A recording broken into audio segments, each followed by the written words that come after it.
नमस्कार शेतकरी मित्रांनो, संदीप कृषी सेवा केंद्र या आपल्या YouTube चॅनलवर आपले मनपूर्वक स्वागत आहे. मित्रांनो, आजचा विषय खूप महत्त्वाचा आहे. आपल्या सगळ्यांच्या मनात एक प्रश्न आहे की नमो शेतकरी सन्मान निधी योजनेचा 7वा हप्ता कधी मिळणार. आज आपण एक अतिशय महत्त्वाची माहिती घेऊन आलो आहोत. मित्रांनो, तुम्हाला आठवत असेल की 2 ऑगस्ट 2025 रोजी आपल्या खात्यात पंतप्रधान किसान सन्मान निधी योजनेचा 20वा हप्ता जमा झाला होता.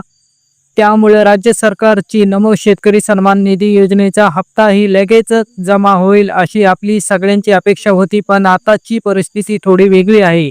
राज्यातील जवळपास 92,91,000 शेतकरी या 7व्या हप्त्यासाठी पात्र आहेत आणि या सर्वांना पैसे देण्यासाठी सरकारला तब्बल 1930 कोटी रुपयांची गरज आहे. तर मित्रांनो, सगळ्यात मोठी अडचण ही आहे की राज्य सरकारने अजूनपर्यंत हा 1930 कोटी रुपयांचा निधी मंजूर करून वितरित केलेला नाही. जोपर्यंत सरकार निधी देत नाही तोपर्यंत पैसे आपल्याला आपण जेव्हा PFMSच्या वेबसाईटवर जातो तेव्हा तिथे FT जनरेट होणे किंवा RFT साईट अशा कोणत्याही हालचाली दिसत नाहीत. याचाच अर्थ पैसे जमा होण्याची प्रक्रिया अजून सुरू झालेली नाही, खात्यात जमा होणार नाही, असं सध्या सोशल मीडियावर आणि एका नामांकित न्यूज चॅनलवरून दाखवण्यात आलेल्या बातमीनुसार चर्चा रंगवली आहे की PM किसान सन्मान निधी योजनेच्या अंतर्गत पात्र शेतकऱ्यांच्या खात्यात थेट रुपये 18,000 जमा होणार आहेत आणि नमो शेतकरी सन्मान निधी योजनेच्या अंतर्गत पात्र शेतकऱ्यांच्या खात्यात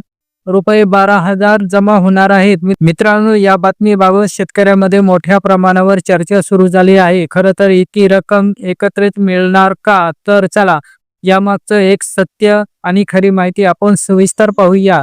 PM किसान सन्मान निधी योजनेबाबत आपण लक्षात ठेवा, 13 मार्च 2025 रोजी केंद्रीय कृषी मंत्री श्री शिवराज सिंह चौहान यांनी लोकसभेत दिलेल्या उत्तरामध्ये महत्त्वाची माहिती दिली होती की अनेक शेतकऱ्यांचे हप्ते थांबले होते. कारण ही वेगवेगळे होते, म्हणजेच आधार शेडिंग होणे, शेतकऱ्यांची लँड रेकॉर्डमध्ये माहिती अपूर्ण असणं, वारस नोंदणी न होणं किंवा राज्य शासनाने वेळेवर आक्षेप न काढणं. या कारणामुळे बऱ्याच शेतकऱ्यांना 12व्या हप्त्यानंतरचे हप्ते मिळालेच नव्हते.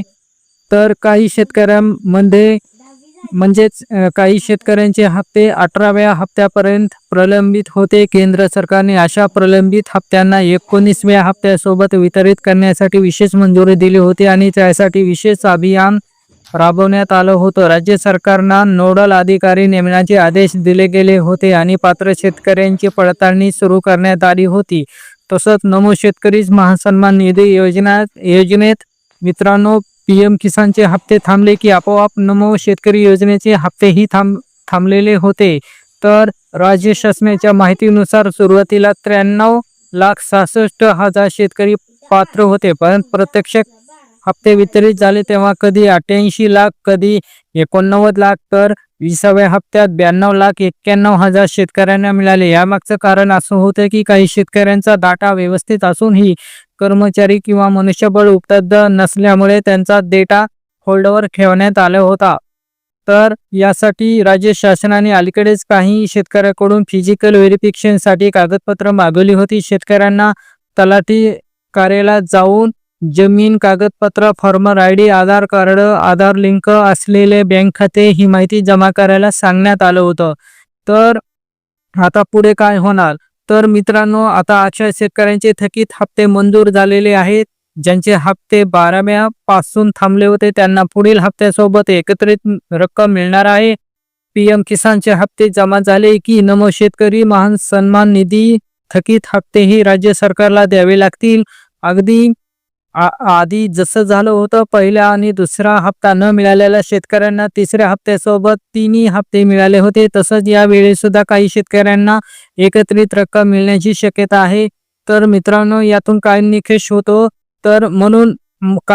तर न्यूज चॅनलवर दाखवलेली बातमी ही पूर्णपणे खरी आहे. पण अजून केंद्र किंवा राज्य सरकारकडून नक्की तारीख किंवा टाइम लाईन जाहीर केलेला नाही. पात्रता तपासणी सुरू आहे आणि पात्र ठरलेल्या शेतकऱ्यांच्या खात्यात हप्ते जमा केले जाणार आहेत.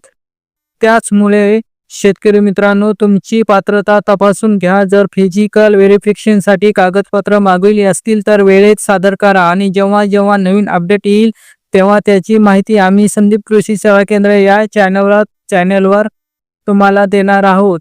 तर मित्रांनो, आजची माहिती उपयुक्त वाटली असेल तर व्हिडिओला लाईक करा, शेअर करा आणि चॅनलला सबस्क्राईब करायला विसरू नका. तुमचे प्रश्न कमेंटमध्ये जरूर विचारा, आम्ही त्याची उत्तरे देण्याचा प्रयत्न करू. धन्यवाद. जय जवान जय किसान.